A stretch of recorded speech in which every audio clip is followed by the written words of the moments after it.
Oke, baik adik-adik semua, saya akan coba menjelaskan, mohon tidak ribut, terkait dengan unsur-unsur di dalam teks berita.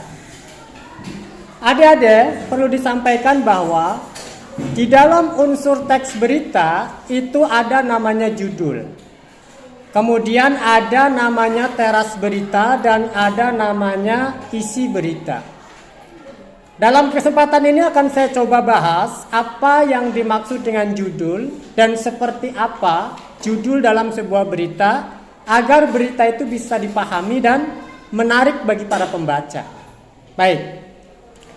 Judul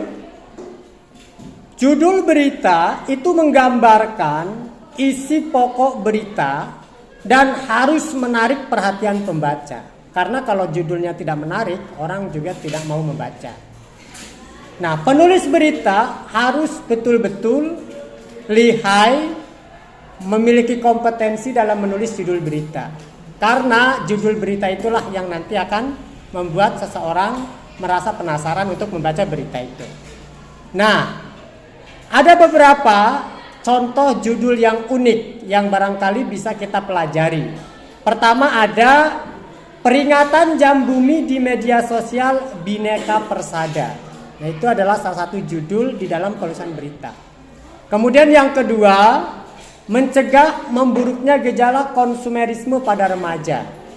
Itu juga judul sebuah berita. Dan yang ketiga, komunitas Kelana Bumi gelar malam keakraban di Puncak Semeru. Nah, itu adalah salah satu contoh-contoh judul yang menarik bagi para pembaca. Yang kedua, di dalam konteks unsur teks berita ada namanya teras berita. Apa itu teras berita? Berisi pokok peristiwa yang akan diberitakan. Biasanya dalam bagian ini tergambar apa, di mana, kapan, siapa, bagaimana peristiwa terjadi. Di dalam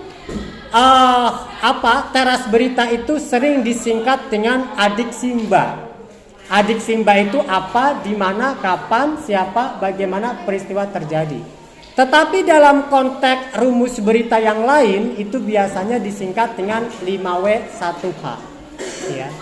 Disingkat dengan 5W1H, yaitu who, where, when, why, dan how. Itu sama dengan adik simba. Dan yang ketiga itu ada namanya isi berita. Isi berita merupakan bagian uraian berita.